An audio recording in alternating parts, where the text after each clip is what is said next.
Sa pagpapatuloy, nagulat si Chloe at umatras. Hindi niya maintindihan ang nangyayari. Tinanong niya si Kang kung ayos lang ba ito. Ngunit hindi siya pinakinggan ni Kang, at umatake ito sa kanya ng buong lakas. Nagulat si Chloe, at bahagya lamang niyang nablock ang atake, ngunit mas malakas na ngayon si Kang kaysa dati. Napaatras siya sa lakas ng pag-atake ni Kang, at bumangga sa pader. Habang nakatulala, naisip ni Chloe na para bang ibang tao na si Kang kaysa sa ilang sandali lang ang nakalipas. Samantala, hindi nagsayang pa ng oras si Kang, at muli siyang umatake kay Chloe, ngunit naiwasan ni Chloe ang atake. Tuluyan nang nawala ng kontrol si Kang, at ngayon ay nasa ilalim na ng impluwensya ng blessing ng Sword God. Bagaman tila nasugatan, napaisip si Chloe na ang unang atake ni Kang ay hindi niya inasahan, kaya't hirap siyang gumalaw ngayon. Nagtataka siya kung ano ang nangyari kay Kang, kahit hindi niya maintindihan ang lahat, napagtanto niyang kailangan niyang itigil muna ang laban. Sinabihan niya si Kang na kailangan nilang huminto, ngunit muli itong sumugod sa kanya ng napakabilis. Habang papalapit si Kang, naisip ni Chloe na hindi na niya kayang umiwas sa susunod na atake. Sumigaw siya, pinagsabihan si Kang na kontrolin ang sarili, at bago siya tamaan, sumigaw si Chloe ng pangalan niya. Nagbago ang eksena, at makikita si Kang na nasa kusina, tila narinig ang tinig ni Chloe na tinatawag siya. Bumalik ang eksena sa training ground kung saan ibinato ni Kang ang espada sa pader.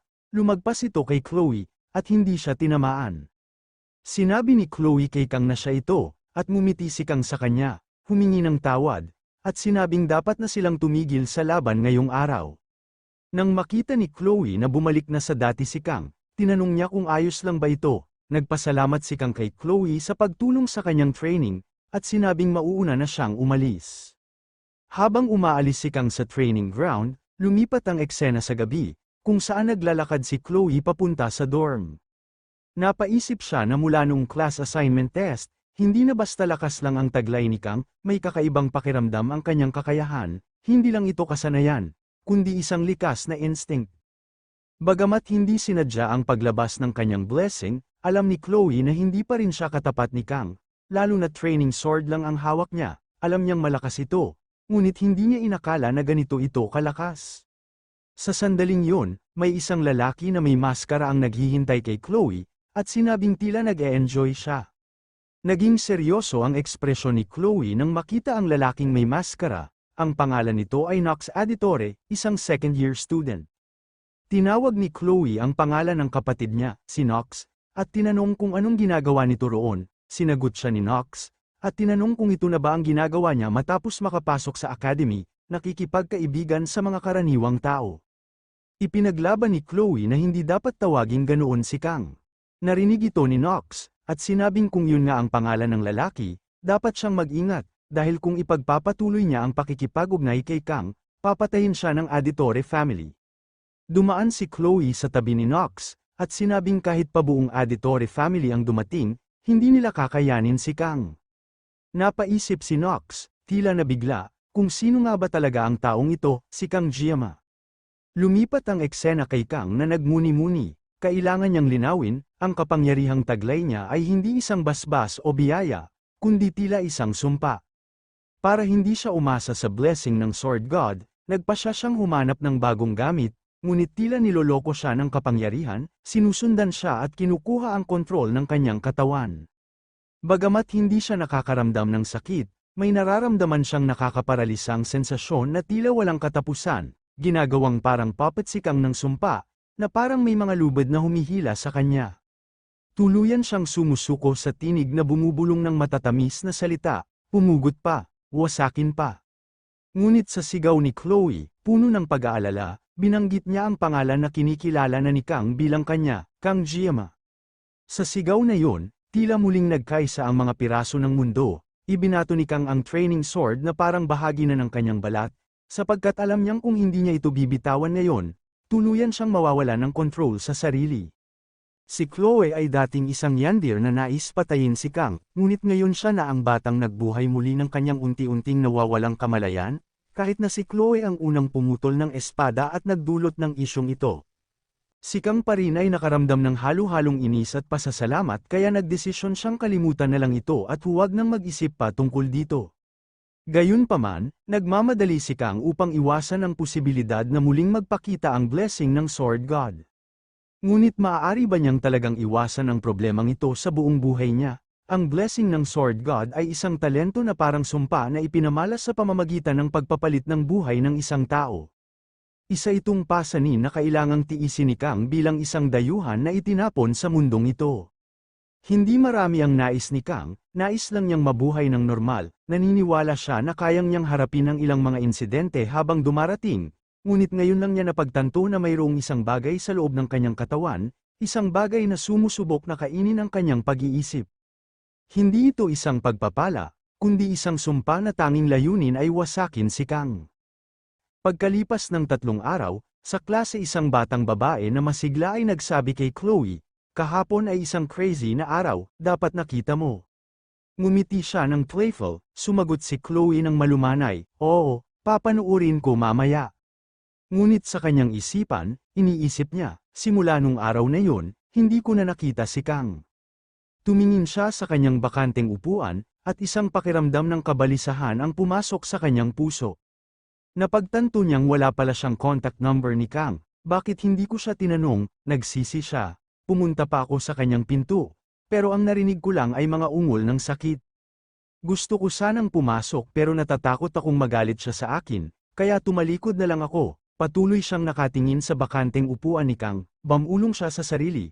Gusto ko siyang panuurin kapag siya ay malalim sa pag-iisip, nakasandal ang kanyang baba sa kanyang kamay. Hindi ko na mabilang kung ilang beses ko siyang tinignan tuwing umaga, malalim na buntong hininga. Natatakot akong isipin niyang kakaiba ako kaya laging maingat ako kapag kausap siya.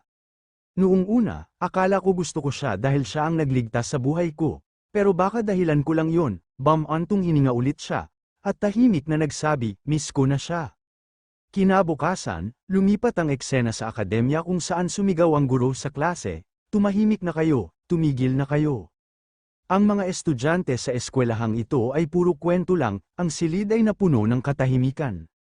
Naglinis ng lalamunan ang guro at nag-anunsyo, dahil ayon sa forecast ay uulan ngayon, ang pagsasanay ay ipapalit sa self-study. Sa katahimikan, nag-isip ang guro, muli, hindi dumating si Kang ngayon, siguro may dahilan siya. Ang tunay na tungkulin ng isang guro ay magtiwala at maghintay. Bigla siyang sumigaw, "Sino ang nang-ahas na pumasok at lumabas habang klase?" Nagulat ang buong klase at tumingin sa pinto. Pumasok si Kang sa silid-aralan, seryoso ang mukha, kabaligtaran ng masiglang kwentuhan kanina. Si Chloe ay parehong nagulat na makita siya. Hindi nag-atubili si Kang na lumapit sa guro at nagsabi, "Pasensya na at nahuli ako." Nagulat ang guro sa bigla niyang pagdating at sinabi, "Oo, ayos lang, umupo ka na." Habang umuupo si Kang, kumalat ang bulong-bulungan sa klase. Isang babae ang nagbulong, "Hindi ba't espesyal na estudyante siya?" Sumagot ang isa pang babae, "Palagi ba siyang ganyan?" Isang pangatlong babae ang nagsabi, "Mas gwapo siya ngayon, hindi ba?" Sa break, habang ang ibang mga estudyante ay gutom na at handa ng kumain, nagtipo ng lakas ng loob si Chloe, at nilapitan si Kang na medyo kinakabahan. "Hello Kang," sabi niya. Tumugon siya ng formal, "Oo." Si Chloe ay nag-atubili at nag-aalala. Tinanong, "May nangyari ba sa iyo?" Mabilis na tiningnan siya ni Kang, wala, ang kawalan ng eye contact niya ay nagbigay sa kanya ng kaba. Kaya tumugon siya, "Kasi nga ilang araw kang hindi pumasok, kaya akala ko may nangyaring masama." Matapos ang ilang saglit na pagtahimik, nagdagdag siya, "Dahil ba ito sa battle training?" Ngayon, mukhang mas seryoso si Kang at sumagot, "Nagkaroon ako ng matinding lagnat nitong mga nakaraang araw." "Salamat sa pag-aalala mo." Napaatras si Chloe, "Nagkasakit ka?" tanong niya. Tumango si Kang, ang boses ay matatag ngunit malayo, "Oo, normal lang na magtaka. Nitong mga nakaraang araw, hinagupit ako ng sakit na para akong dumaan sa matinding withdrawal. Hindi ako makakain ng kahit ano, kaya nag-lock ako sa kwarto at nagtatago sa kama, nagdarasal na magwakas ang sakit. Ito ang presyo ng paggamit ng sirang armas, masakit pa kaysa sa kahit anong naramdaman ko." Si Chloe ay nahulog ang panga, nagulat sa kanyang pagpahayag, nagpatuloy siya, "Pero hindi lang iyon ang kakaibang bagay, nang tumingin ako sa salamin, pareho ang istruktura ng aking mukha, pero ang ekspresyon ko ay naging malamig, at may mga bahagi ng aking buhok na nagputi, kitang-kita na ito ang parusa ng malas na banal na kapangyarihan. Tinikom ni Kang ang kanyang mga kamao, ang pagkabigo ay lumalabas sa kanyang mga galit na kamay. Parang nakakaramdam siya ng guilt, naiisip niya habang tinitingnan ang nag-aalalang mukha ni Chloe, walang anuman, sabi niya sa sarili, maliwanag naman na naiintindihan ko siya, ang huling tao na nakalaban at nakatagpo ko ay siya. Upang linawin ang sitwasyon, nagsalita siya, Chloe, paano kung maghapunan tayo ngayon tulad ng ipinangako ko? Nagulat si Chloe at nagtanong, hapunan, talaga ba? Tumango si Kang, oo. Ngunit sa pagkakataong ito, gusto kong kumain ng luto mo. Agad na lumiwanag ang mukha ni Chloe at halos tumalon siya sa saya. Oo, syempre, pagsisikapan ko, hindi na ako makapaghintay. Ang saya ay makikita sa kanyang mukha habang tanong niya, Kang, anong gusto mong kainin? Lulutuin ko ang kahit anong gusto mo. Nag-isip si Kang saglit at sumagot, hindi pa ako nakakain ng isda sa matagal na panahon. Huling beses na kumain ako, hindi ko natapos kasi sobrang mahal ng isda kaya hindi ko talaga nasubukan. Bigla, isang pulang sinulid ang dumaan sa leeg ni Kang, tumigil sila at tumingin patungo sa pinto, kung saan nakatayo ang isang lalaking may maskara. Ang mukha ni Chloe ay nagbago mula sa saya patungo sa takot, nararamdaman ni Kang ang pagbabago at tinanong siya, kilala mo ba siya? Hindi iniiwas ang tingin, humakbang si Chloe patungo sa pinto at bumulong, Knox, sabi ko sa'yo, huwag kang pumunta. Pinanood ni Kang si Knox, ang kapatid ni Chloe, na tahimik na nakatayo sa pinto, nararamdaman niya ang tensyon sa nanginginig na boses ni Chloe. Tiyak na natatakot siya, naisip niya. Sa wakas, nagsalita si Knox, ang kanyang boses ay kalmado ngunit may bahid ng banta. Sigurado ka bang gusto mong makipag-ugnayan sa isang tulad niya kahit na ito ay makakasira sa mga patakaran ng Auditore family? Lumapit si Chloe kay Knox, at makikita ang kanyang galit, wala na akong pakialam, Knox, hindi na ito ang problema mo. Nangatwiran si Knox at itinaas ang kilay, sabay sinabing, kapag nadungisan mo na ang iyong mga kamay ng dugo, hindi mo na ito matatanggal. Kapag ipinanganak ka sa pamilya Auditore, ikaw ay nakakadena magpakailanman. Habang nakatingin si Kang, naiisip niya, parang nagsasalita siya tulad ng mga tauhan sa isang historical na drama. Nang biglang naisip ang bigat ng sitwasyon, naiisip niya, ang pamilya Auditore, mga assassin sila, sinasabi nilang walang katulad sa kanila pagdating sa stealth at infiltration. Nagpapatuloy ang kanyang pag-iisip, kaya pala malakas si Chloe, isang pamilya ng mga mamamatay tao, hindi na nakapagtataka. Ngunit baka tulad ko, gusto din niyang magkaroon ng normal na buhay. Determinado si Kang, at tinulak si Chloe sa likod niya, makikipag-usap ako sa kanya, sinabi niya habang nakaharap kay Knox. Pinaikit ni Knox ang kanyang mga mata, at sa sandaling iyon, naiisip ni Kang, sinubukan kong takasan ang blessing ng Sword God, ngunit hindi ko na kayang takasan ito. Kung hindi ko ito matatakasan, baka dapat ko nang ipagpatuloy, isang hakbang ang ginawa niya patungo kay Knox at ipinakilala ang sarili, ang pangalan ko ay Kang Jiama. Ang Kang ay espada at ang Jiama ay demonyo, inutusan niyang sundan siya ni Chloe, sabay dagdag ng salita, puputulan kita, isang taong gumagamit ng kutsilyo. Samantala, sa opisina ng guro, nakaupo ang guro sa kanyang desk, at iniisip si Kang, may kakaiba sa kanya. Naiisip ng guro, parang lahat ng emosyon niya ay nawala. Bigla, pumasok ang isang batang babae sa opisina, mukhang may halong kalokohan, anong nangyari, bakit parang mas walang laman ang ulo mo ngayon? Umungol ang guro, huwag magbiro tungkol sa kalbong tao, tumawa ang babae, pasensya na, pasensya na. Sa sandaling yun, tumanggap ang guro ng tawag, si Lee Won Bin, head instructor ng Wolf Class. Narinig niyang sinabi sa kabilang linya ang isang bagay na nagpatigatig sa kanya. Ano, subspace, bakit bigla? Sino ang estudyanteng humihiling nito at sino ang kalaban? Ang sagot ay nagpatihil sa guro, ang estudyante ay si Kang Jiama at ang kalaban ay si Knox Auditore. Lumabas ang sistema sa computer screen, kung saan tumatakbo ang timer at ang mga pangalan ng mga kalahok ay nakasulat sa screen, Knox Auditore at Kang Jiama. Sa susunod na eksena, makikita si Kang na naghihintay, at may 15 minuto pa bago magsimula ang laban. Naiisip ni Kang, akala ko magiging komplikado ang proseso, pero mukhang maayos ang lahat. Bigla, dumating si Medea at tinanong si Kang, seryoso ka ba dito? Talaga bang gusto mong ituloy ito? Mag-ingat ka. Naiisip ni Kang na ang mga bagay tungkol sa subspace ay hindi naman nakakaapekto sa tunay na buhay. Pero kahit na ang mga sugat mula dito ay hindi nakikita sa tunay na buhay, nananatili ang mga mental na peklat. Pagkatapos ay naiisip niya, anuman ang mangyari, kailangan kong manalo, iyon lang ang mahalaga. Habang nakaupo sa waiting room, naririnig niya ang ingay mula sa labas. Lahat ng tao ay gustong manood ng laban, nakakatuwa ito, naiisip niya. Pero hindi ko inisip na magiging ganito kasaya.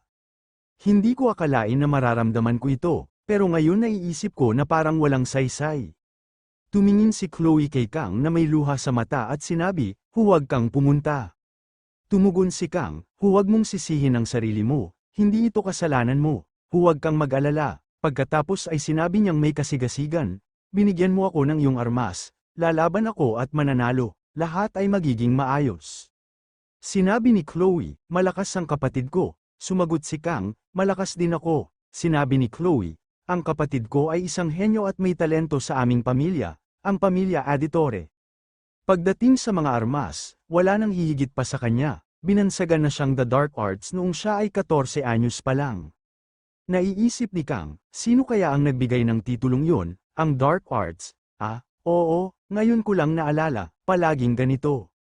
Habang tinitingnan ng kutsilyo, naiisip niya, wala akong magagawa, hindi ko kayang tumakas dito, wala akong ibang magagawa kundi gumawa ng desisyong ito. Naalala ni Kang ang kanyang guro at naiisip, nakasaad na sa aking tadhana na humawak at gumamit ng kutsilyo sa buhay ko. Wala ni isa mang mag-iisip na sa pangalawang buhay ko ay gagamitin ko ang kutsilyo ng ganito. Biglang may anunsyo na narinig, magsisimula na ang subspace pairing, mga piling estudyante, pakipasok sa training arena, pupunta na ako, sabi ni Kang, okay, mag-ingat ka, sagot ni Chloe, nag-aalala sa kanya, Chloe, sabi ni Kang, sumagot si Chloe, oo, maraming henyo sa mundo, pero sa huli, ako ang mananalo sa laban na ito, sabi ni Kang, Palm, at naglakad na siya patungo sa arena.